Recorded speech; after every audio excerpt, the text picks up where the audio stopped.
Big time.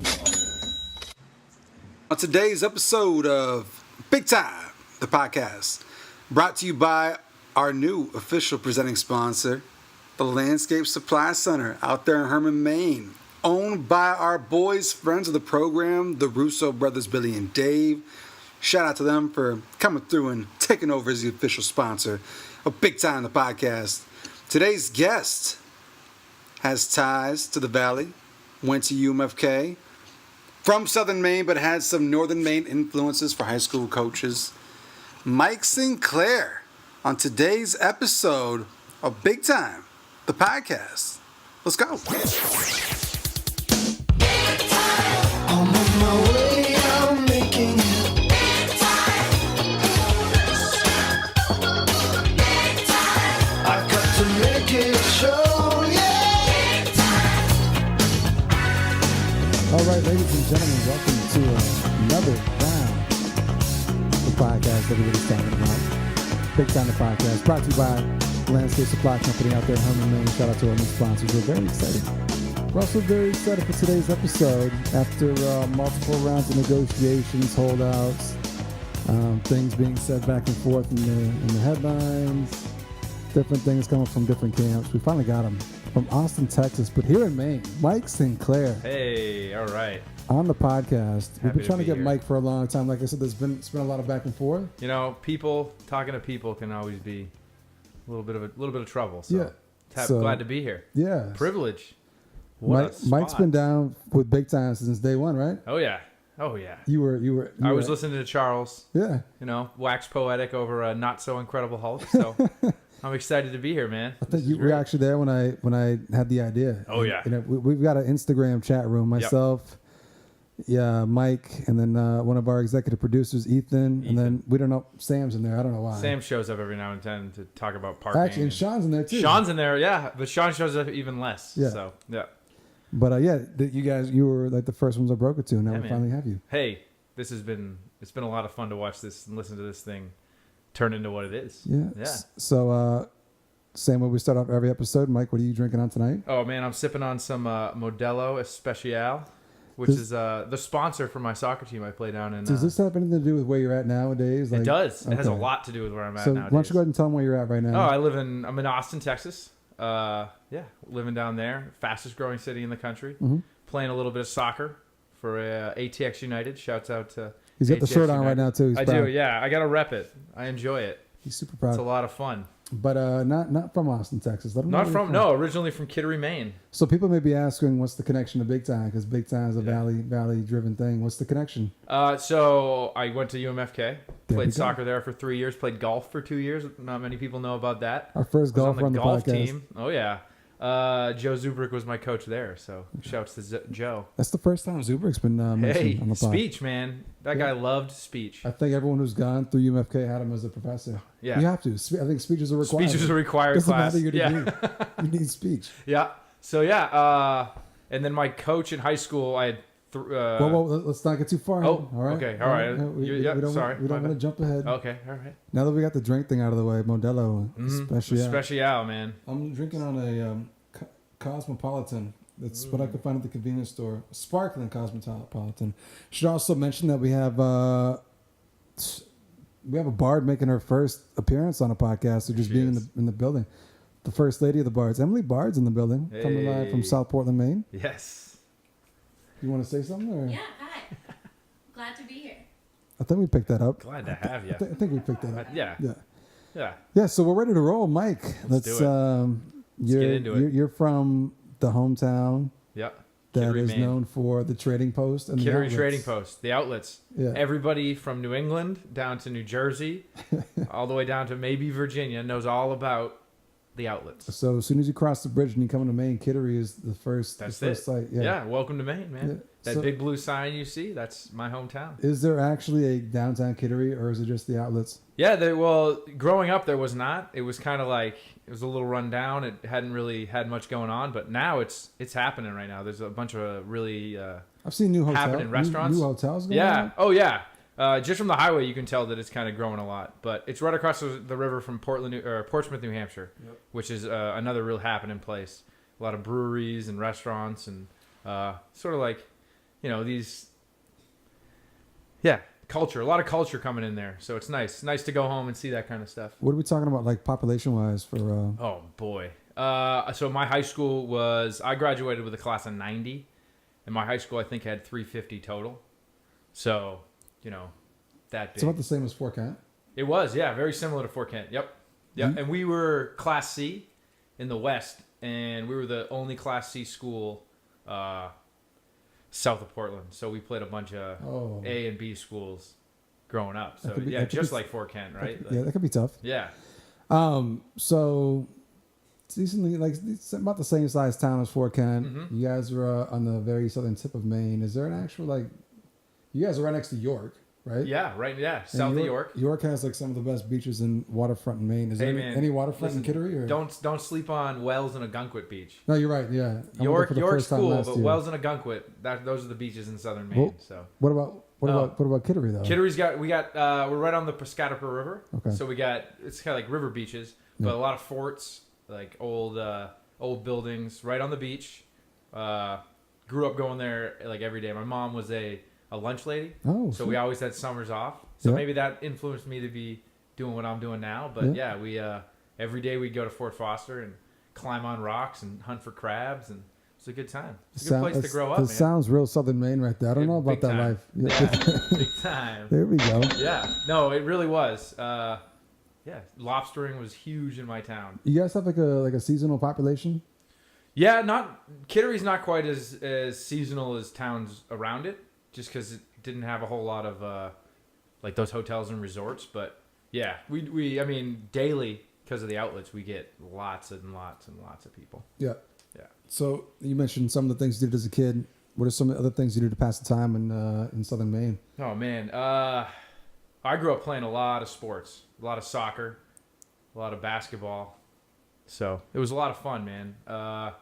Beaches, downtown Portsmouth growing up, skateboarding, doing that kind of stuff, running from the cops so they wouldn't take our skateboards. Our first skateboarder on the pod, too. Oh, yeah, man. Hey, we used to get into it down there. Yeah. Find those spots and, wax the curb and try to do some stuff that we thought looked cool. And then when the cops showed up, we'd run and go find another spot. So. All right, so Avril Lavigne's Skater Boy, was that about you? That's past my time. Okay, that was after. Okay. Nah. I was, like the Weezer and that kind of thing was more my music. Yeah. Yeah. So what year were you born?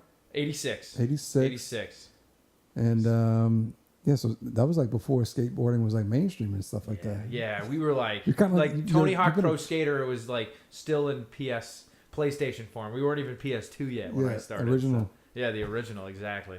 So you mentioned sports. What sports were you into? I'm guessing soccer because I know you was a soccer player. Yep, soccer. I played basketball up until freshman year in high school, organized basketball, but. Well, you brought it back later on. I did. Hey, man, basketball has always been my favorite sport to play. Yeah. Still is my favorite sport to play. Yeah. I just never really got into the whole team thing with it because it was more about fun. And once you got into the team thing, it was like, I don't know.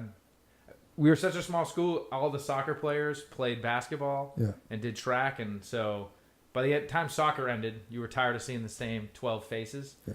So you just by sophomore year, I was like, nah, I'm done. Good. I'll go do indoor track and go snowboarding and hang out with my friends. So yeah. You do the baseball thing? No baseball. Really? No baseball. I baseball. feel like everybody plays baseball. I played baseball 1 year, organized baseball 1 year in fourth grade. Yeah. It was they called it like minor league. Okay. Fourth grade, and the highlight of our year was my friend and I were at practice, and our coach used to make us run laps when we weren't paying attention.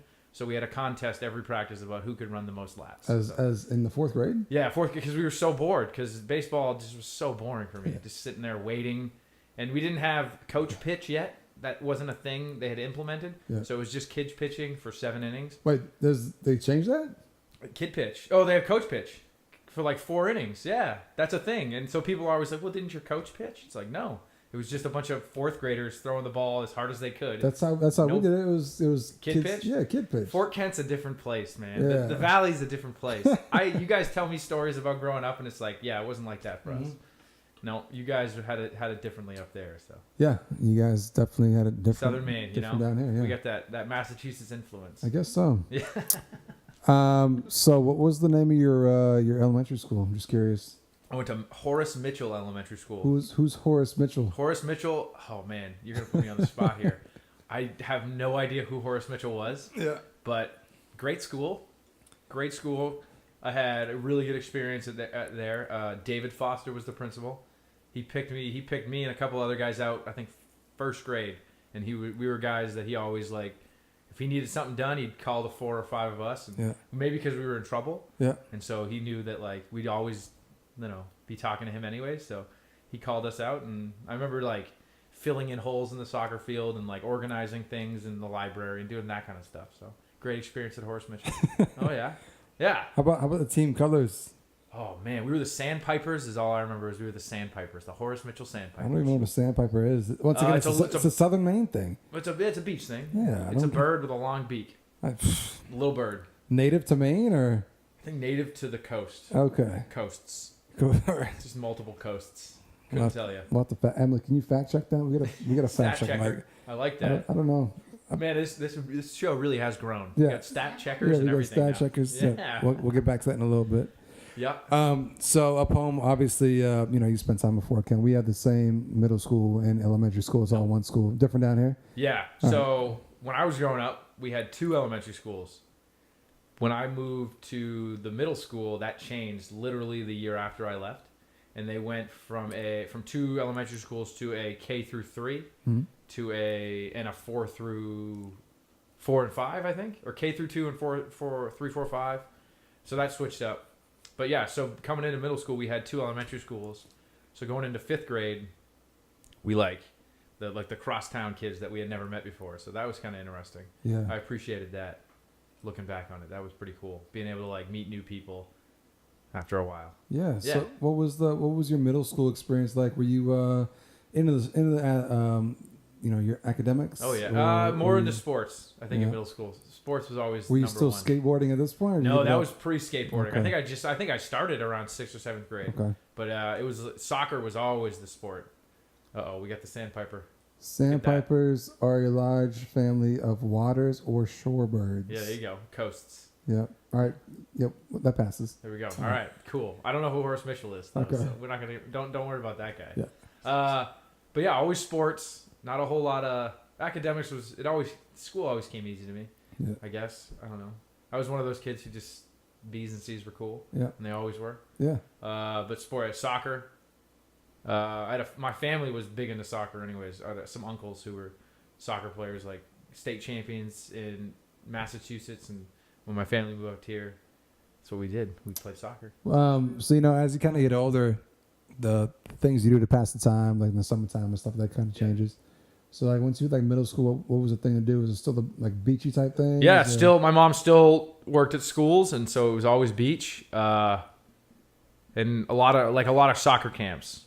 So I think I went to like 3 or 4 soccer camps a summer, week-long soccer camps. Yeah, so like that's still around the age. Like once you start hitting like 7th, 8th grade, you start going to like some of the bigger camps. What were some of the camps you went to? So we had Seacoast United is a big soccer club, and they were just getting their foot in the door back when I was growing up. So we had a couple of those each summer through our town travel team. So that was cool. Like British guys. So when British guys walk in with a soccer ball on their feet, automatically you think that they know exactly what they're talking about. So that was really neat being able to learn from those guys. Yeah, man. So also kind of another thing about growing up is the athletes that are good when you're younger aren't necessarily the guys that wind up being the good athletes once you get to high school. Was it the case? No. Did you come up with the same guys Yeah. pretty much like from when you were little? Yeah, I mean, there was about 7 or 8 of us from like U10 travel soccer all the way to high school. I remember when it first came to Kittery, I had a friend whose older brother played for the U12 team. And I remember going and watching and being like, yes, I can't wait. And then the next year, U10, they started doing U10, but I was 7, and they wanted 8 and 9-year-olds. And my birth date was like after the date that they, like the cutoff date or whatever. And I remember like begging my dad, please let me go. And he's like, no, you're too young. I remember the day of tryouts, my best friend was trying out, and I couldn't go. So I was just out in my driveway, just kicking the ball off a cement wall we had in our driveway, just like practicing and practicing, being like so pissed off I couldn't be there, but just practicing and practicing. Yeah. Like, and then the next year made it. We won. What did we do? So there was a Columbus Day tournament in Rochester. Anyone listening from Kittery is going to know about the Columbus Day tournament. This was like the biggest thing of the whole year for Kittery soccer. And we were the first team to win the tournament. So I remember we got our picture in the newspaper. We had trophies. It's a big deal growing up. It's a huge deal. Oh, man. My mom had it cut out. Oh, yeah. Like, put it on the fridge for, like, the next 15 years. Yeah, Like, it's still there. Oh, it might be. If they hadn't moved, it might still be there. Still there. Oh, yeah. So it was a lot of fun. Yeah. So, high school, we would have been, 2000 when you got to high school? Yeah, 99, 2000, I guess. And this is where Trape comes into the picture, right? Trape Academy. What is a Trape? Do we know what a Trape is? Trape was a person. Do we need a fact check? Roger William Trape? Roger, yeah. Uh-oh. Just trying to see how much bullshit Mike's talking Trape about. Academy. Okay. Trape Academy, not a private school. Yeah. The only public high school in Kittery. And this is where your first Fort Kent connection comes into play. So, yeah. All right. So what's the connection with Trape and Fort Kent? So the soccer coach from Kittery at Trape was a man named Paul Marquis, who is a Fort Kent guy, probably maybe a Fort Kent legend. Yeah, probably a Fort Kent legend now. Like, and it was also friend of the show, Lon Berthium, was the assistant coach. He was like a long-term sub or whatever. He showed up, and I remember the summer we'd show up, and Marquis was there, and it was just a bunch of older guys, and then 11 freshmen looking to play. We had 11 guys who could have played varsity that year. And I mean, they had never been very good. The program was only 4 or 5 years out of being like a co-ed program. So it was kind of neat. This guy comes in and for whatever reason changed the culture right away. Like went from, hey, we're brand new and we're just happy to be here too. No, we're here. We're going to make the playoffs. We're going to make a run. So it was a lot of fun to be part of that from the very beginning. Yeah. So you said you guys were Class C? Class C West. Yep. So who were some of the teams you were playing? Because you mentioned there's not many. Class C doesn't really exist. So Wayne Fleet, which is they're in Portland. Private school, yeah, in Portland. Very small, but all their sports they can. So private schools can choose. So they chose soccer. They were Class C. NYA Class C. Yeah. Soccerby Valley, St. Dom's back in the day. So those were probably our big four that we played every year. Like who would be like your crosstown rival? We played York every year. Okay. Yeah, York. They're A though, aren't they? They're B. Okay. But yeah, we owned my 4 years. We owned them. That's good. I actually don't think we played them until sophomore year, maybe junior year, because they had nothing to win. Yeah. Like they beat us. We're Kittery Class C. Like they're York. So, but sophomore or junior and senior year, we owned them. You know what I'm worried about though, Mike? What are you worried about? We gotta fact check this too, because everyone I've talked to, they always own their rivals. We own York. I'll tell you that right now. Yeah. They had nothing on us, which is great because growing up, like U10, U12, U14, it was always a battle. Mm-hmm. But by the time we get to high school, because they're from a town, I don't know, I'm not gonna sugarcoat this. It's a rich little town, right? They got a lot of money, so a lot of their best athletes. I went to York for the first time like 2 months ago. It is amazing, right? Yeah. Their best athletes would go to private schools like St. Dom's, South Berwick, or St. Thomas, South Berwick. And those are or Berwick Academy, and those are like the money goes there, and so all their best players left. So by high school, like they were like a shell of themselves from travel soccer. So yeah, we owned them. So you came in as a freshman. You made the varsity as I did. My freshman year, I was what they call a swinger. I think that was a Fort Kent term, to be honest. Yeah. Came in as a swinger, played sparingly as a freshman. I was a little guy. I was only I was just tiny. Probably looked like a sixth grader out there most of the time. A little dude. But played a little bit, played a lot, played the whole game in JV. Our JV team was nasty, though. We had basically all freshmen, a couple sophomores, but we had all been playing together since U10, U12, so we were out there just doing the thing we'd always done. It was a lot of fun. And we just fact-checked Trape. And it is a dude. It's a dude. He was a sailor? Yeah.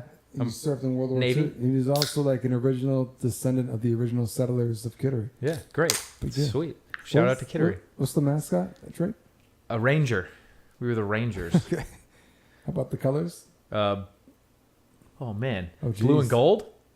I think we were blue and gold. Are you asking me or? No, I just started asking the universe, hoping that someone tells me blue and gold. All right. Yeah, I've been blue and gold. I know Lon's gonna listen to this. Lon, get at me on Facebook. Like Blue. Lon doesn't remember. He was there for 4 months. Okay. It's okay.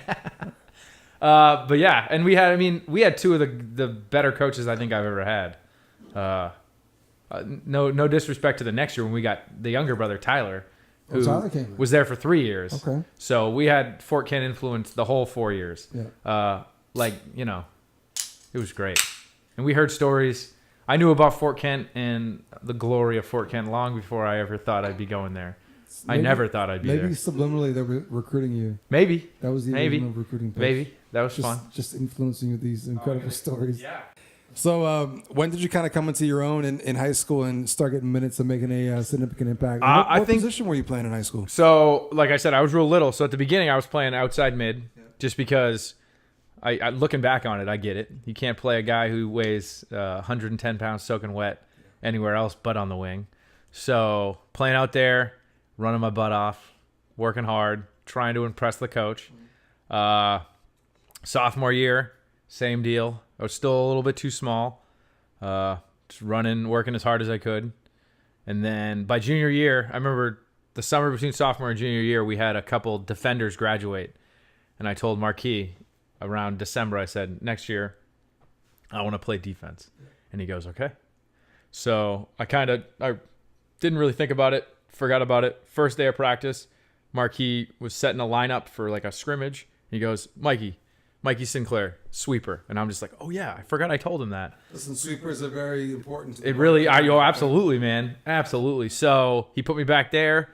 I ended up not playing sweeper. I ended up playing right back after one of the seniors was asked to not be on the team anymore for whatever reason. I think he was suspended. So I got the starting spot. And yeah, so had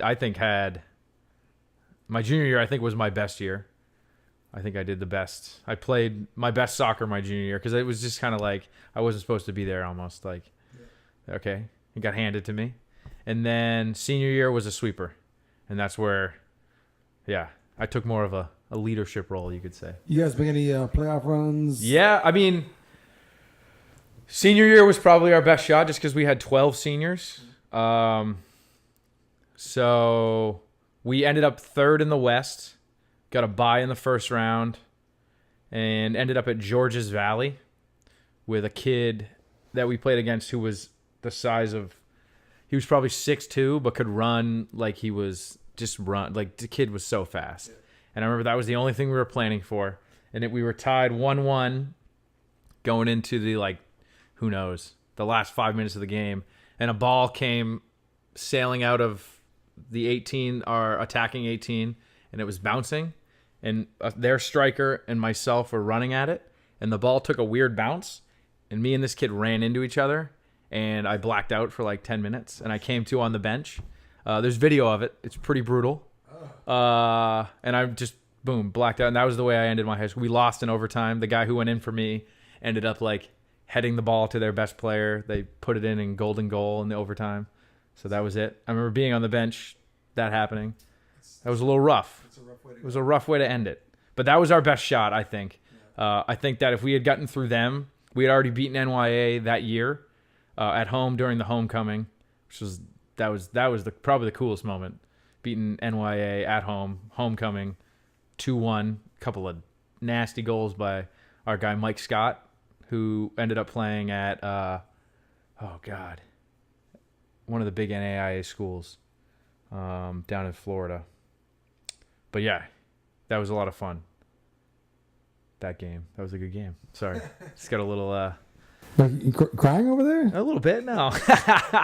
Yeah, and then that year, I think we would have beat them again. And then, who knows, 04, it might have been a Madawaska year of them in Class C in the finals. And that would have been a good story to come up to Fort Kent with. So, yeah. And at that point, I had already committed to Malik. To Fort so Kent, we're going to talk about your how you wound up in Fort Kent in a second. But first, so you went through high school 2000 to 2004. Yep. And I know high school for me was a little bit of an awkward time trying to find yourself. Yeah. And you made questionable choices. Yeah. What kind of guy were you? Were you I'm trying to think of what the trends were in 2000, 2004. I was a Yeah, were you gothic or anything? no makeup. Never wore any makeup. There were kids who did that. Yeah. Hey man, good for them trying to find them. But no, not me. I was like I said, I was a skateboarder. I skateboarded. I did track. I did I think sports, to be honest, defined who I was in high school. It really did. Like I was probably there's so a much jock. more to you than that, though. There's more to but you than that. in high school, you don't think that there's more to you than that. You think you're one way. So let's hear the recruiting pitch from Malik. Oh boy, it was Lucas. It was okay. It was So at first it was Lucas. Lucas was the assistant coach. It was the year before he got the girls' job, and it was just like at the end of the game, at the end of every game, Marquis would bring us to the corner, and he'd talk about the game. I think we had just lost 2-1 or something, and it was that was a hell of a game. I remember that game, and it was just he gave a speech and he goes, "Oh, by the way, there's a college coach here, a friend of mine. He wants to talk to a few of you. He's from University of Maine, Fort Kent. He's like, he wants to talk to Rob Rochester, Mike Scott, Corey Scardina, Mikey Sinclair." So we're just like, I remember just being like, oh shit. Like, this is the dream. Like, holy shit, here it is. This is what I've been waiting for. You made Fort Kent. Oh, man. Because I thought I was going to try to go to Farmington. Yeah. Just because that was everyone from Southern Maine. Wait, was Lon influencing you during his 4 months to go to Farmington? Yeah, maybe him and Tyler both went to Farmington. So I thought and one of my good friends who had graduated the year before, he was at Farmington playing soccer. So I was like, okay, that's where I'm going to go. Like, I'll go there or I'll go to USM. Like, whatever. I'll play there. Because we used to go to USM soccer camps as a team in high school. So we had a good relationship with the coach up there.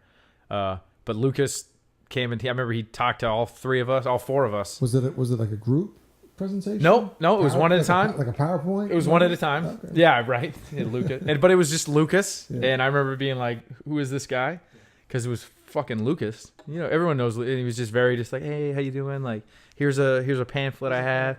Like, we're right now we're on our road trip. You know, it's great. We get a lot of foreign students. This is when they were nasty, though. This is when, that year, this was the year. It was like Juan Murphy, Donnie was a freshman, Jules was a freshman. They had Adil, they had Clavette, they had Charlito. Oh man, I got a great Charlito. First impressions of Charlito. All right, we'll get to it. We'll get to it. But yeah, it was great. It was just like a really and it was like a big boost to me, like big time. It was great. I enjoyed it. So Lucas fucking wrapped you up. And I was like, oh man, like these are the only guys actually asking me to come play. Yeah. And then it was like probably 3 days later, Malik calls me on the phone, and I'd never met the dude in person. Yeah. It's like it's Malik. On Coop's episode, we heard Malik's pitch to him. Oh boy, I don't even know. He's just like, hello, this is Malik. I'd like to. Lucas was telling me all about you, and I'm really excited to come. And you need to come up, and you need to have a visit, and you need to see us, and you need to meet the team, and you need to see the culture. Yeah. And I'm just like, yeah, totally, man. Like, hey, I really appreciate it. And so I think it was like the week after we got knocked out of the playoffs. Yeah. My dad, my mom, my sister, and myself hopped in the car from Kittery, from the very bottom of Route 1 to the very top of Route 1. Exactly, and we drove up, and it was the week of the Sunrise Conference Championship. Holy shit. So, and that was just like, so we're walking around the campus, freezing cold. Was that your first time that far First north? experience. So yeah. How far north had you been prior to that? Bangor, maybe? Not even. You've Not never even. been to Bangor? Rockland? Yeah. I'd only gone east. I'd never gone north. Yeah. So I'd maybe Rockland, Yeah. to be totally honest. I used to go to a summer camp in like Blue Hill, but that's not even north. No. Like, so yeah, north of Bangor was interesting for me. 8 hours, Yeah. basically what it took us. That was a trip. Yeah. It was a trip showing up to that little town. Yeah. Tell you what. All right, we're going to get to one of our sponsored segments. Still looking for, or actually, I said that all wrong. Unsponsored. Unsponsored segments. Guys, we need to get a sponsor for this guy. He's busting his ass, coming up asking these incredible questions. Ethan asks Big Time questions on Big Time the podcast. Let's see what he's got for his first Big Time question today.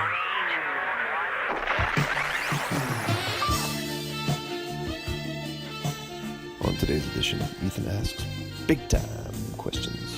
We got Mike the Candyman Sinclair. What's up, buddy? First question for you is, what was your first impression of Fort Kent when you first got there for school. Had you ever visited? I know you had Lon and Paul as coaches, so you had met some people from Fort Kent, but I wasn't sure if you had actually been up there before. So what was your first impression? What was your first impression of Sean, Sam Bard, Ben Raymond? I don't think you met me until later on, but give me some first impressions. First impression of Fort Kent was, man, there's only one main street. There's one street. Everything's on this one street. Wow, that's awesome. It was just like Kittery, where everything's on Route 1. Just like Fort Kent. And I remember calling Main Street Route 1, and someone laughed at me. Someone said, you just called it Route 1. So that was it. It was welcoming in that sense, where everything's on the same street, but it was tiny and green, lots of green, lots of woods. First impressions of people. First time I saw Sean, he was rollerblading on Route 11 with a wife beater on. So I'll let you guys make your own connections. Sean the bomb. Sam was in the gym. He weighed about 120 pounds. He was at the UMFK gym. And he dapped me up before I even knew who he was. Hey, man.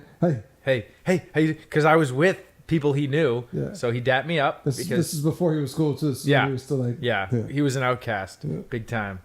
And then Ben, he had the car, the gold Civic that had the huge system in the back. And so I remember just being like, man, that's a loud system. And that's my first impression of Ben. You showed up for the playoffs. Showed up for the championship game. Snowball? It was there was no snow, but it was so cold that the frost lasted till like noon. Yeah, it was those days. You guys know those days. I'm from there, Mike. Yeah, exactly. Yeah. You know what I'm talking. But it was just like I had no idea why. That was like, why is it so cold? Yeah. It can't be this cold all the time. Yeah. And I remember Jules Bodo, meeting Jules Bodo. Shout out to Jules. Jules hasn't been mentioned at all except for a couple episodes. Yeah, that's a damn shame. Yeah. Okay, good. Legend. Good. So he ran into the cafeteria. He had four layers on, 2 hoods, and he ran into the cafeteria, grabbed a plate, and he was trying to run back, and Malik grabbed him and was just like, Jules, meet Michael. This is Michael. He's a recruit for next year. And Jules spoke almost no English his freshman year. So he's just like, hello. It's just like, and I think my dad tried to talk to him, but there was no conversation because Jules was just freezing cold. Just wanted to go back to his room and rest before the game.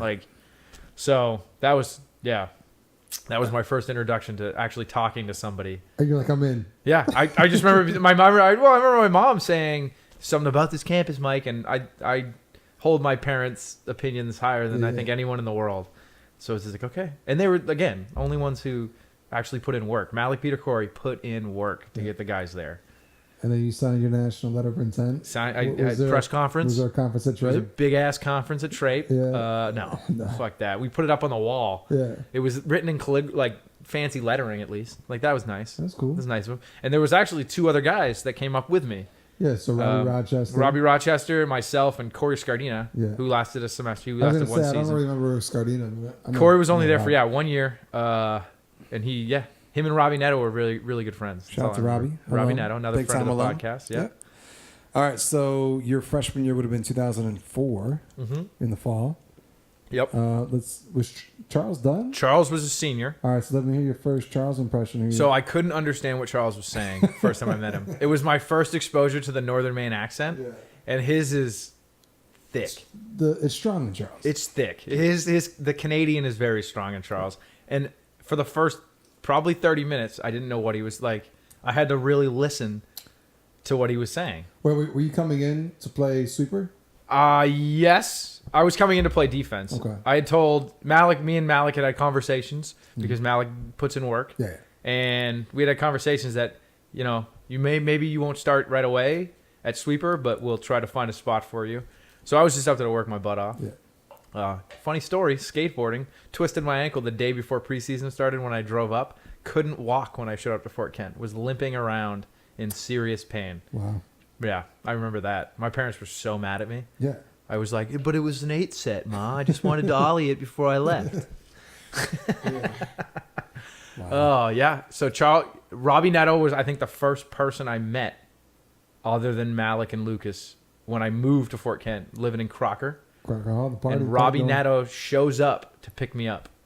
And I got in Robbie Nato's Jeep or Ford Explorer. Yeah. And we drove to the field to help set up the goals. From Crocker to the soccer field? He came and picked me up and drove me across the street. It's right across the street. You know that? I don't tell you. There was Malik.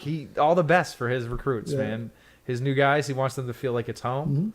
Yeah, it was Coop. It was Robbie, and I think it was Nick Tibbs. So you came into a fucking great team, dude. Some of the best people. My freshman year was my favorite year. Ready? Name drop. Let's go. All right. Anthony Lamar and Cooper lived at a house on Dempsey Curb. That was the place to be. Yeah. Nick Thibodeau was always there. Robbie Nato was always there. Your brother was always there. Charlie. Man, that was just Travis Duvall. Oh shit. Man, Travis was my boy. Yeah. Like he left the year after. Yeah. To go down to Orono to be with his future wife. It worked out. It's okay. It did. He made the right choice, but I was sad. Yeah. Mentioned Jules. Jules was always there. Oh man, we had Noé.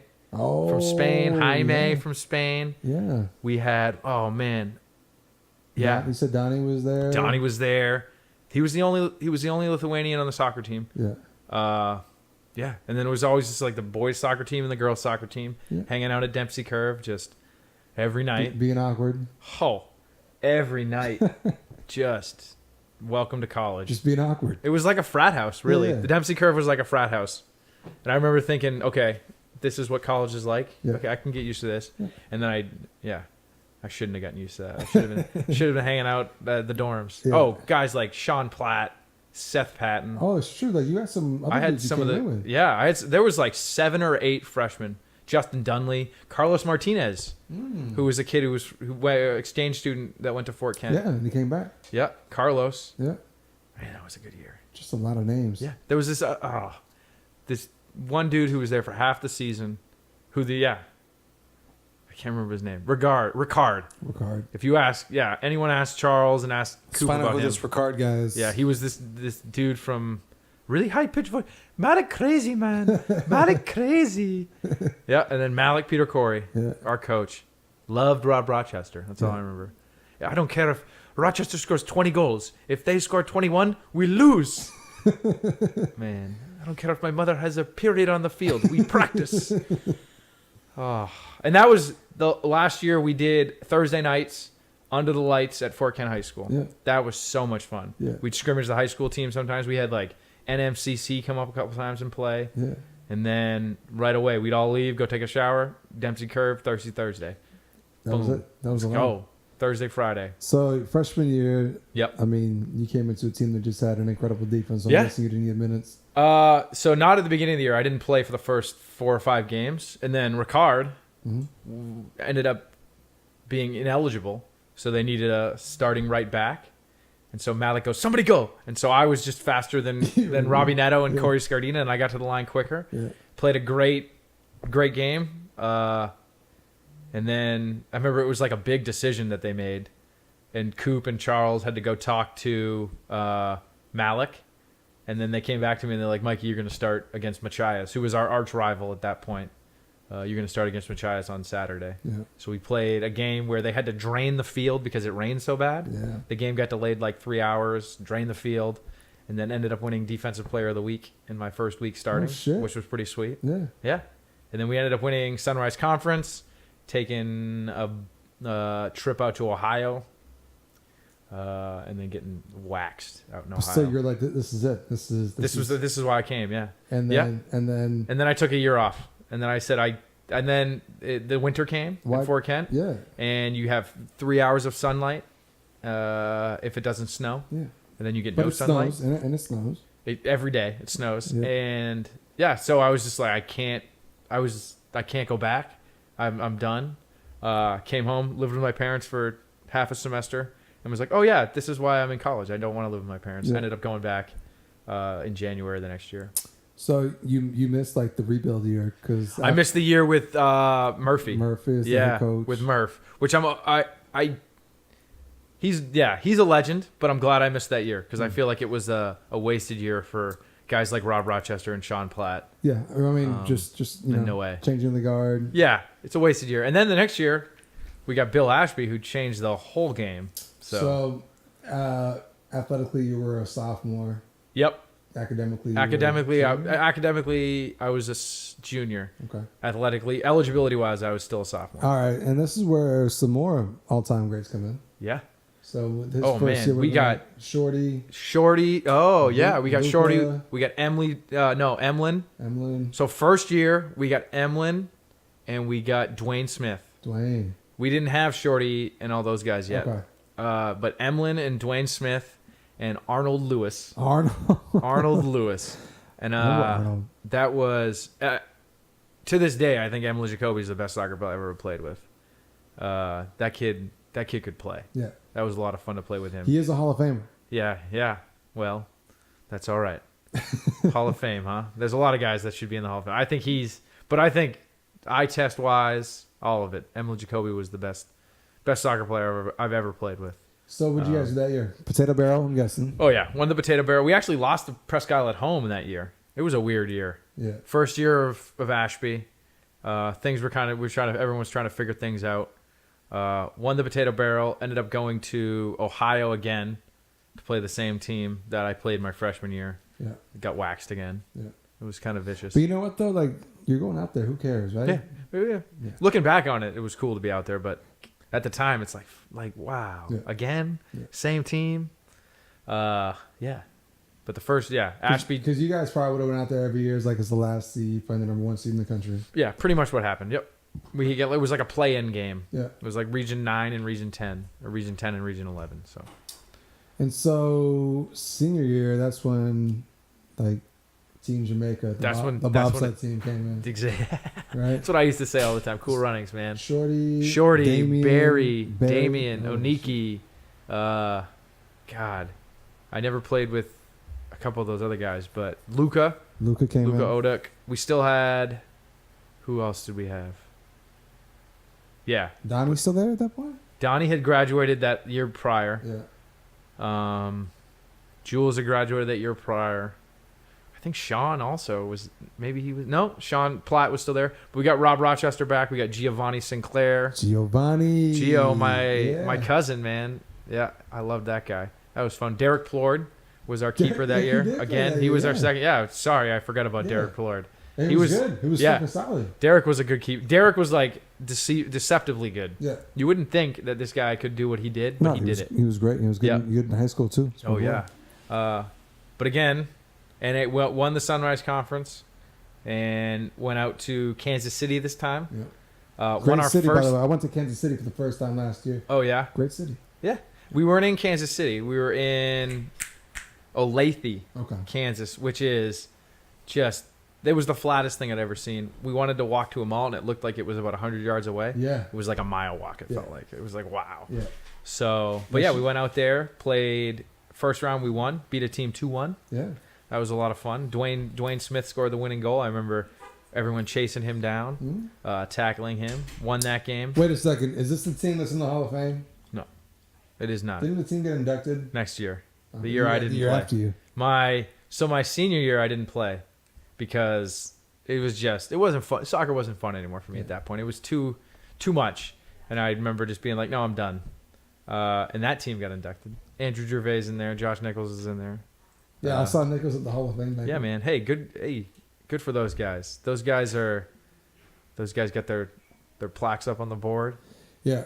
Can I vent real quick? Go for it, man. All right. So this is your show. This is my problem with that induction. Because, I've been to every Hall of Fame induction since its induction. Yep. And I thought, you know what? It'd be good to put a team in there. Yeah. And so I put a package together for Big Bro Charlito. Oh. And it was either like his junior or senior year team. His junior year team was probably the team, though. Either the one that was more stacked. So I put together an incredible package, like 6 pages long. I went back and did all my homework, found Bangor Daily News clippings, did my steps, cited my work, wrote a narrative. The whole nine about why they should put a team in because it was kind of getting watered down with individuals. Yeah. Right? Didn't make the cut. Next year, this team gets inducted. It was a good idea to put a team in. It was a good idea, It was a great idea to put a team in. Yeah. But not, I don't know. It just blew my mind that was because they weren't the first team to win a game they went in the deep. tournament. They went deep, but still They weren't the first team to win a game in the tournament. Yeah. They weren't even the first team to go to the tournament. Yeah. That's a podcast for another time. The AD is out in 4Ken. I don't know who the replacement is. Where'd he go? Unity? Yeah. Did he go to Unity with Malik? Yeah. Oh my goodness. Yeah.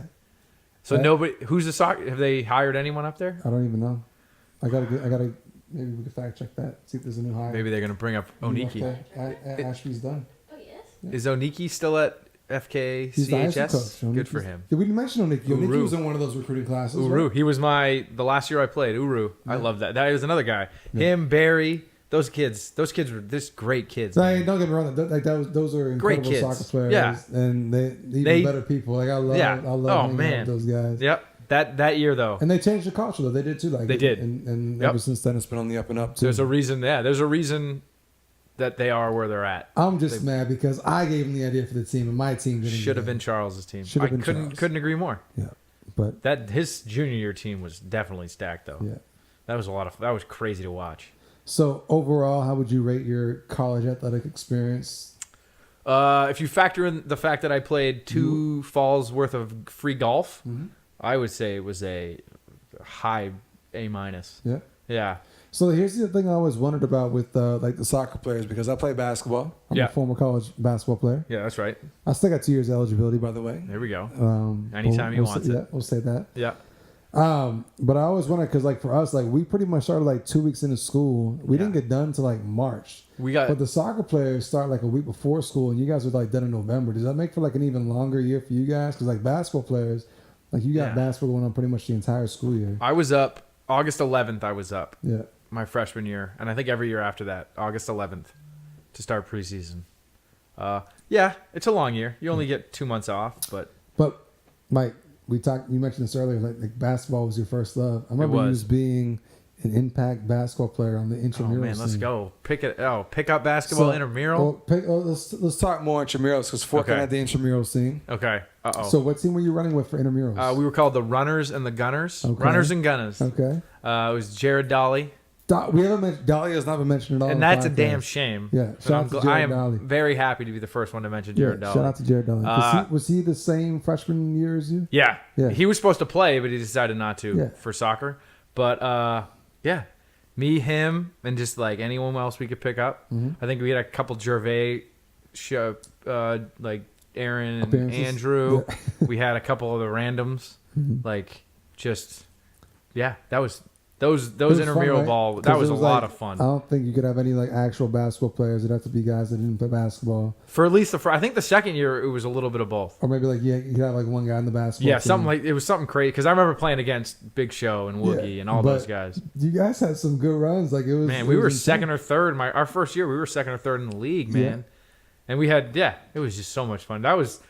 And then you were able to play every single day because you're just in school. But classes get done, go shoot hoops. They used to roll out the bleachers for intramurals. Yeah. Oh yeah, it used to get intense. Real quick, what was the Mike Sinclair attire? What was your oh man! Shout out to Troy Garrett for letting me borrow his LeBrons. I think the 3s. I wore those the first year I played intramural. I got a feeling too. You're the guy that wore like the cutoff T-shirt with the super big armholes. That maybe for a year. And with a wife beater underneath. Maybe for a year. Yeah. That makes. I feel like you're pulling that out of memory. See, that was me. I think so. Yeah, but that's okay because that was the style back in the day. That was what everyone was rocking. You're not pulling that still, are you? No, no, it's all sleeves all the time. Okay. I don't take those sleeves You off. grew up a little bit. Yeah, exactly. Yeah, I grew up. I'm beyond the swole. I'm good with that. Mike's blowing up, by the way, over here. Oh, it's your brother. Okay. It's just your brother. Is he calling or? He said, "What's up?" Okay. Sean the Bomb Karen. I'm guessing he was playing intramurals. Oh wow, yeah. What was your first experience in the court with Sean the Bomb? My first experience with on the court, Yeah. just him throwing rocket behind the back passes and tight coverage and traffic and. Throwing it out of bounds Oh and asking man, you why your hands are up. yeah. Well, come on, man. Or man, I remember the first time I ever experienced Sean the Bomb in basketball was him throwing up a whole bunch of threes in a game and hitting way too many. Mm-hmm. Just shooting threes and hitting them. And I think that's a thing that he still talks. The same game is a thing that he still talks about. Was it like a pickup game? Or No, it was a UMFK game. Oh, okay. It was like a game where he at home he had a great game. He would have still been playing when you were. He played on that team my freshman year. Yeah. Yeah. But yeah, Sean just behind the back passes or backing me down really, really like hard, like throwing shoulders into my chin. Like, Yeah, like when LeBron's mad. Type of post yeah, ups. exactly. Yep, Yeah. yep. But you guys developed a friendship though. Oh man, he's my number one, I think. Yeah. Oh yeah. So you Nice stuff, you had made a lot of friends up there. I'm guessing just a lot of people you're very close with. Man, Who, yeah. Who else you hang out with? Because we talk a lot about athletes up here on the show. But I mean, I still, yourself, Charles, I still talk to Sam, Ethan Raymond, another producer. So where'd you meet Ethan? So I was better friends at first with his older brother Ben. Yeah, shout out to when Ben. I was living with Sean. I was living with Sean, living with Troy Garrett, living with Andrew Gervais on You Route lived in 11. that house. The Route 11 house. The Route 11 house. Oh boy, that house. Sam likes that house. Sam loved that house. Yeah. That was Sam's favorite spot. Yeah. So yeah, just met a lot of people through there. So were you the one who invited Sam over when he was like still in high school? And no, he was already coming over before I Okay, moved in. okay. It was someone else. Yeah. Who knows? That was like who the it original group in there. It was like Maya, Sean. one of the Russos, I think. Darius Parker lived there for a while. Darius Parker, shout out to Darius. Yeah. It was intense. That was an intense year Yeah. living at that place. But that became, like you mentioned, Dempsey Curb, but like your Route 11 house became the spot. Yeah, it was a lot of fun to live at. That was, yeah. I remember going over there and playing. Stupid. What was the boxing game on PS2 against Sean? Oh god, like Knockout. Yeah. Like Oh yeah, Knockout and he'd 3. be like, oh. And Sean was the best. So pound he for worked- pound video game fighter. He worked overnights at a boys' home, and so he'd get home when I was waking up to go to school, and he'd be like, let's play one match. And we'd end up playing 5 or 6 matches. Fight night, that's what it was. Fight night, that's what it was. Fight night. Yeah. We'd end up playing 5 or 6 matches, and I missed my class. Yeah. It's like, oh, well, now I gotta stay. He got good though. He did yeah. get good. Oh yeah. And then he thought it was. He thought it was real life. Yeah, exactly. Yep. Yeah. And I knew him when he first broke his pinky, which is a thing that he never stopped talking about. Yeah. And I'm sure, I can't remember if Derek talked about this or not, but the pinky is a big thing in Sean's life. So. A lot of personalities in that house. Oh man, that was crazy. Andrew Gervais. Yeah, he was there for a little bit. Oh, Troy Garrett. Sean, Shout myself. out Troy. I've been trying to get Troy on, but with the whole customs and Canadian thing, it's You been got to Skype. Maybe just Google we're Google gonna do something Skype. like that. Yeah. Yeah. You got to get him on. Yeah, we got to clear customs. He's a guy first. who's got some good stories. Got to clear customs. Yep. What else were you doing for the party scene? Because you must have been going to Canada. Yeah, there was a lot of the new Round Point. I don't know if it's still even a thing I think anymore. it's closed. Oh, really? It was like a bowling alley and a bar. Yeah, it and was Gaston, Gaston, yeah. It Gaston, was good man, for a little bit. he knew us by name. Yeah. We'd walk in every Friday and Saturday. He knew us by name. We get maybe a couple free Labatt Blues. Super French Canadian. Oh man, yeah, tight shirts Yeah, tucked in yeah. with his goatee. Yeah. Yeah. Oh yeah, that was a lot of fun. Was and then B&M, Costigan's still open or? Costigan's had yes.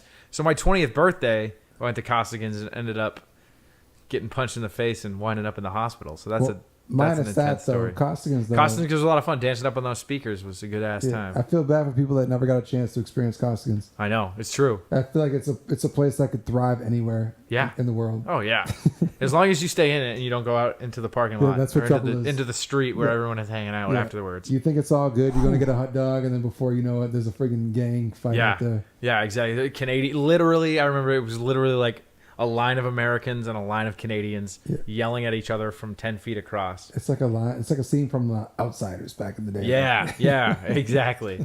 Yeah, it was crazy. Yeah. And then my 20-year-old ass thought it was funny to like. It's all right. I think it happened to everyone. I think everyone got punched in the face. It was like a rite of passage. Yeah. I think that's when everyone started to think I was cool. Yeah. Once I got knocked that's out, the it's like, all right, initiation. Yeah. this guy rides with us. You're in. We're good. You mentioned B&M. Yeah. Also, just an underrated spot. Oh back in the man, day. dude, the people who live there, you could have the whole group of people in 2 apartments across the hall, and it was Yeah, because for a little just bit, a big-ass Chad party. was in one apartment, and then Yep. Clivette was across the hall. Right? Yep, Clivette and Coop. Chad was exactly. And then once Chad moved out, Sam, your brother, and Brandon Fox moved in across the street, and those were guys that were my closest friends. B Fox is in B the Fox, mix. man, Good. shouts to B Fox. Talk about B Fox a little bit. Hey, Brandon. Let me ask you this real quick about Brandon. Go. Just based off watching his Instagram stories. Oh, he's living his best life. When it comes to living your life, is there anybody living a better life than Brandon Fox right now? No, he. I wish I was still friends with Brandon Fox. That guy shows up at the Super Bowl when his team wins. Yeah. Come on. But it's not just that. It's like every weekend, like his stories doing on something Instagram, great. Like, this guy's living his life. Unbelievable. Yeah.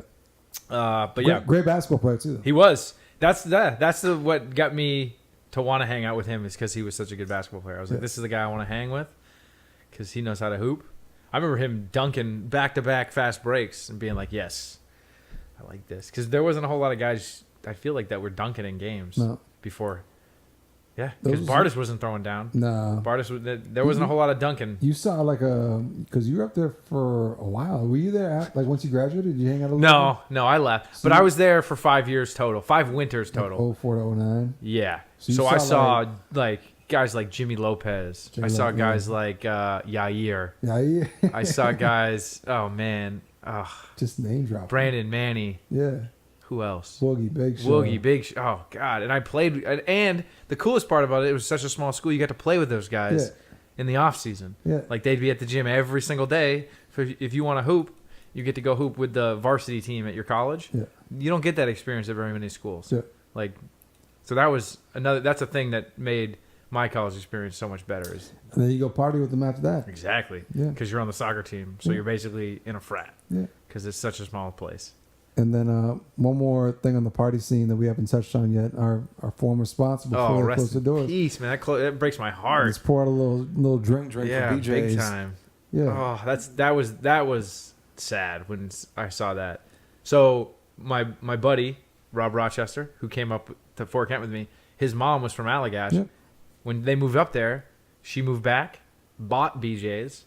She owned it the whole time we were there. Yep. So it was like, okay. So she made it basically what it was for a little while, for about 8 years, 9 years. It was great. And then I think she sold it. She must have sold it or got out. She sold it. Yeah. Because then and then you moved, stopped DJing there every Friday. That's where I got my break as a DJ. It did, man. It was BJ's. There's none of this if that didn't happen. No, that kind of started. That was a good time. Yeah. That place was always a lot of fun. Yeah. Grateful Deads. That was when I had my first Grateful Dead. I've got some. We're gonna do at some point just a straight BJ's podcast. Just stories about BJ's. Just stories about BJ's. Wow, you better FaceTime me in on that one. Yeah. I'm just gonna get a story from everybody. Whew. I don't know. I have to pick one. Yeah. Dang. That'll get deep. Yep.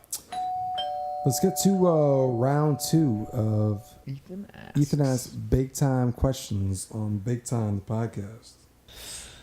So have you decided if you're going to be vegan for your whole life, or is this just a phase? I mean, you got to be missing steak, ribs, chicken, fucking even a hot dog at this point. I mean, I've noticed you've gotten smaller, skinnier, flabbier, if that makes any sense. Just softer all around. So when are you going to give this shit up? You know, Ethan, I'm talking to you right now. I don't know when I'm going to give it up. It's been nice. My knees don't hurt. I'm not bigger than I should be.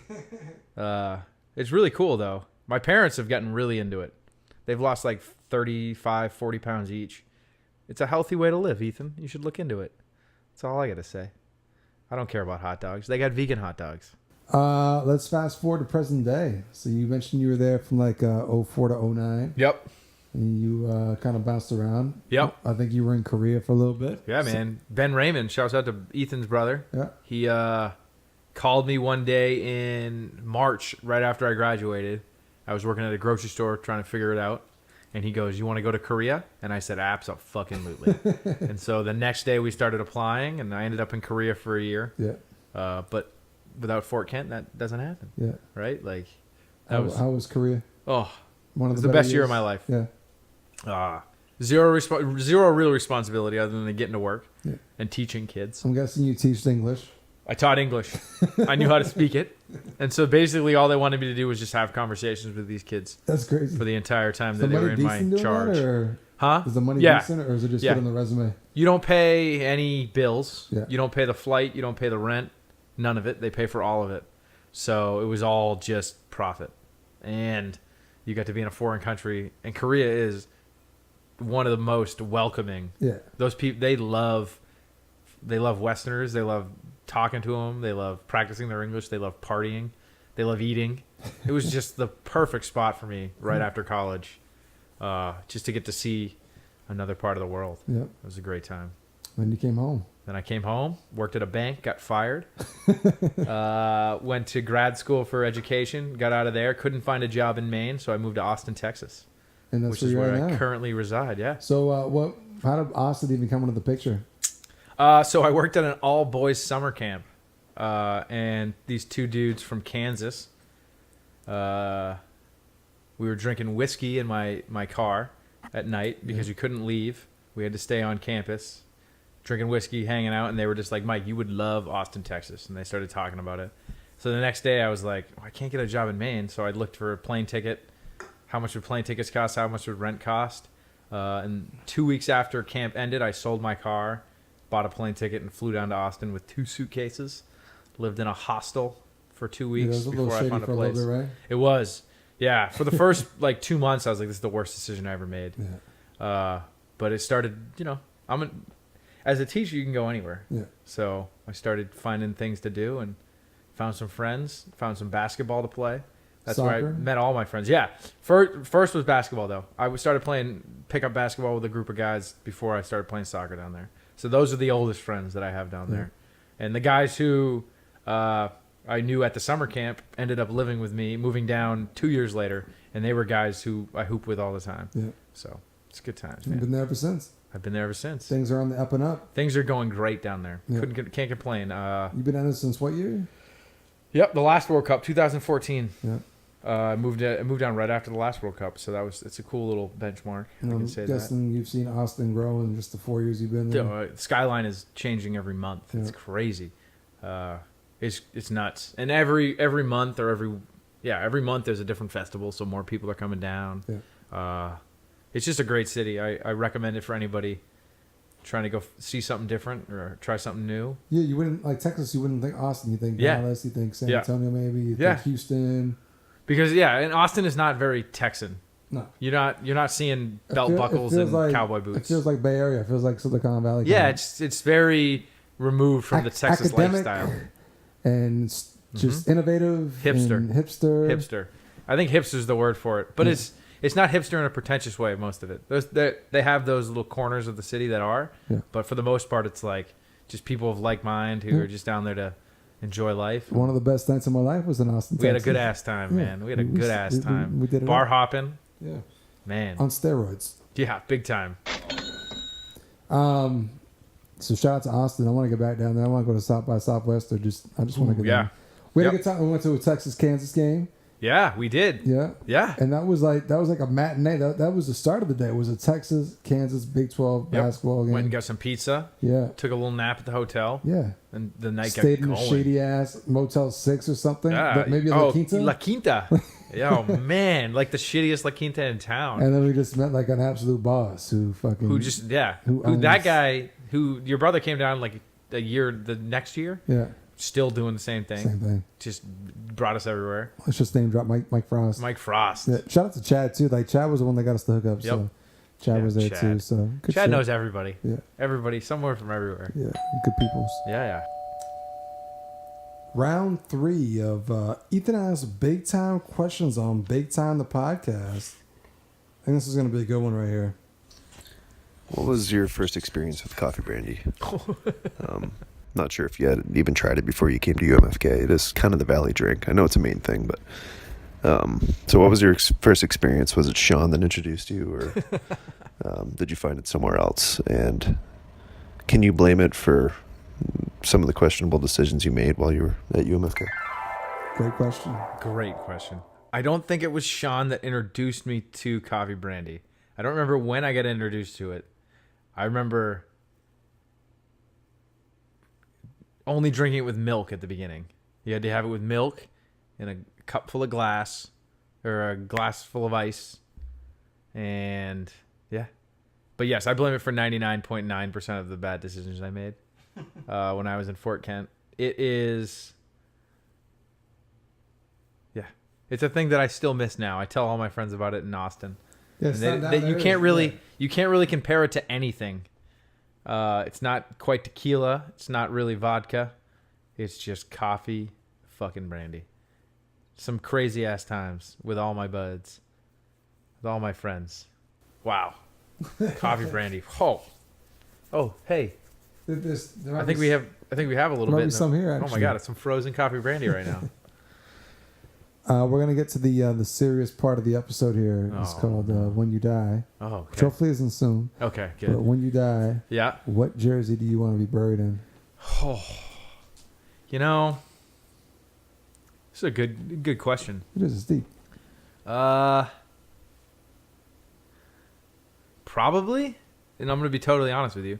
Probably my ATX United jersey, the team I'm playing with right now. God, the shirt he's got on right now. It's like he's plugging it or something. I- you guys have an Instagram account? Or like We a do. We Facebook? got an Instagram. We're trying to bring MLS to Austin. But no, I mean, soccer wasn't a lot of fun in college. It was more of like a job. Yeah. And this ATX United made it fun again. So probably that. We got great jerseys. Yeah. We got great jerseys. Check out my Instagram. It's right there. You can give him your handle. What's your handle on Instagram? Oh man, at the real Mr. _ Sinclair. That's a mouthful right there. It's great though. It's check 'em great. out. Students love it. Yeah. Yeah, probably that. I mean, Trape was fun. I had fun at Trape and I had fun at UMFK, but yeah, I don't know. Probably that one. Let's go. ATX United all ATX day. United. Check them out on the gram.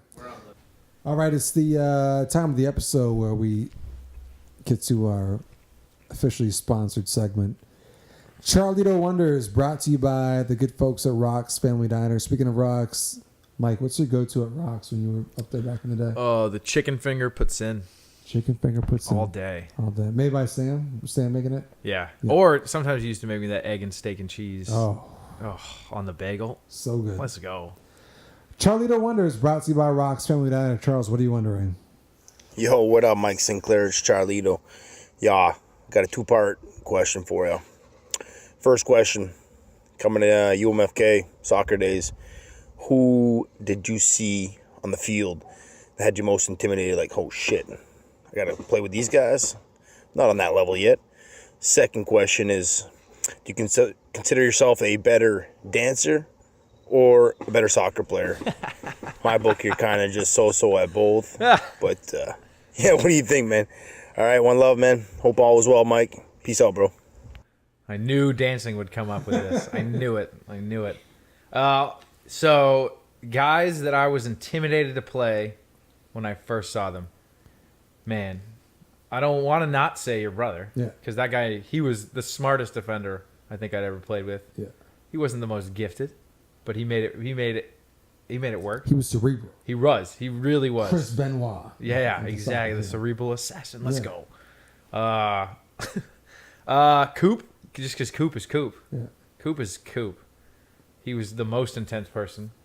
Ever. Donatus Shumila, Donnie, just because he was the first European I ever played with, and he was just so good. And he yelled at you, and he yelled at you in Lithuanian, and then he yelled at you in English, Yeah. and he made you feel 2 feet tall, man. And then when I went up and visited this guy Sadat, Yes. man, he was just literally a beast on the soccer field. Yep.